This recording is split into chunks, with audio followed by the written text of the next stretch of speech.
Assalamualaikum warahmatullahi wabarakatuh. Innal hamdalillah wa inna syukra lillah wa inna tsanaa'a kullahu lillah wa salawatullahi wa salamuhu ala asyrafil anbiya'i wal mursalin nabiyyina wa habibina Muhammad ibn Abdillah wa ala alihi wa ashabihi ajma'in. Wa ba'd. Apa kabar semua?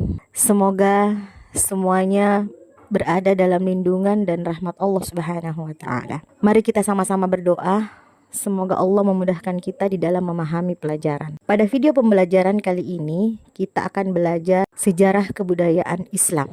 Materi ini adalah materi kelas 11 semester ganjil dengan tema Peradaban Islam pada masa Daulah Abbasiyah. Peta konsep. Perkembangan peradaban Islam Daulah Abbasiyah membahas 4 hal. Yang pertama, latar belakang proses lahirnya Daulah Abbasiyah. Yang kedua, periode kepemimpinan. Yang ketiga, perkembangan peradaban dan ilmu pengetahuan. Dan yang keempat adalah kemunduran Daulah Abbasiyah. Pembahasan pertama, latar belakang proses lahirnya Daulah Abbasiyah. Kebangkitan Daulah Abbasiyah dimulai dengan gerakan-gerakan perlawanan terhadap kekuasaan Daulah Umayyah di Andalusia pada masa kepemimpinan Khalifah Hisham bin Abdul Malik. Daulah Abbasiyah merupakan salah satu pilar kejayaan umat Islam pada masa klasik. Daulah Abbasiyah sangat berjasa dalam memberikan kontribusi peradaban dan keilmuan yang terus menginspirasi tokoh-tokoh ilmuwan Muslim dan bahkan sampai ilmuwan barat dari zaman klasik sampai zaman modern. Daulah Abbasiyah berkuasa selama hampir 6 abad, mulai dari tahun 132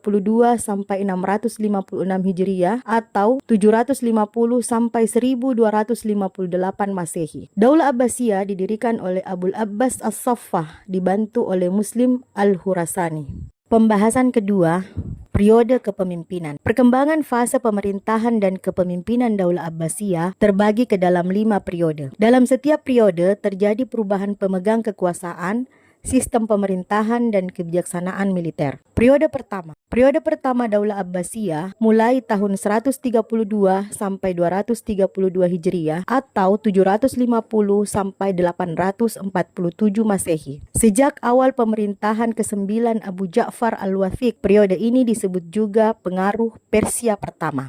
Periode kedua ini berlangsung tahun 232 sampai 334 Hijriah atau 847 sampai 945 Masehi. Sejak Khalifah Al-Mutawakkil sampai berdirinya Daulah Buwaihiliyah di Baghdad dan pengaruh Turki pertama. Periode ketiga. Periode ini dimulai pada tahun 334 sampai 447 Hijriah atau 945 sampai 1055 Masehi. Sejak berdirinya Daulah Buwaihiliyah sampai masuknya Seljuk ke Baghdad. Periode ini disebut juga periode Persia kedua. Periode keempat. Periode ini berlangsung dari tahun 447 sampai 590 Hijriah atau tahun 1055 sampai 1194 Masehi. Sejak masuknya orang-orang dari Daulah Saljuk di Baghdad dipengaruhi oleh bangsa Turki kedua. Dan periode kelima. Periode ini dimulai pada tahun 590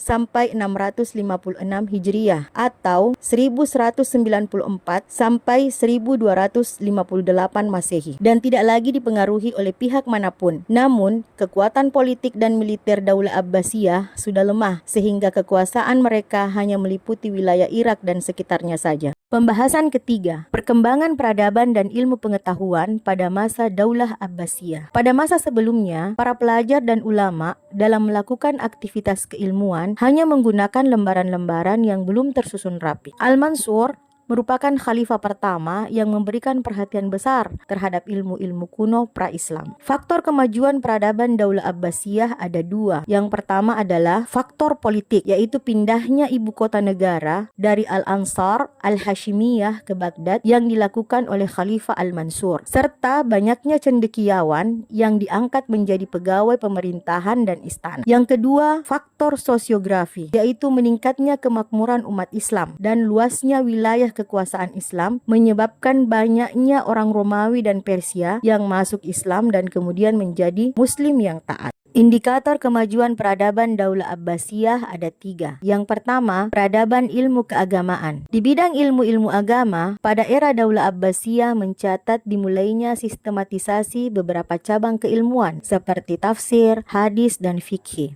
Yang kedua, perkembangan ilmu pengetahuan. Melalui proses penerjemahan filsafat Aristoteles dan Plato, muncullah para filosof Muslim yang di kemudian hari menghiasi khazanah ilmu pengetahuan Islam. Dan yang ketiga, perkembangan peradaban di bidang sosial budaya, bidang politik militer, bidang pembangunan, dan tempat peribadatan. Pembahasan yang keempat yaitu kemunduran Daulah Abbasiyah. Banyak faktor yang menyebabkan Khalifah Daulah Abbasiyah menjadi mundur. Di samping kelemahan pada pribadi para Khalifah Daulah Abbasiyah, berikut ini ada beberapa faktor yang menyebabkan kemunduran Daulah Abbasiyah. Yang pertama, faktor internal, yaitu gaya hidup mewah di kalangan penguasa, persaingan antar bangsa, kemerosotan ekonomi, dan konflik keagamaan. Yang kedua, faktor eksternal, yaitu perang salib yang berlangsung beberapa gelombang atau periode dan menelan banyak korban serta serangan tentara Mongol ke wilayah kekuasaan Islam.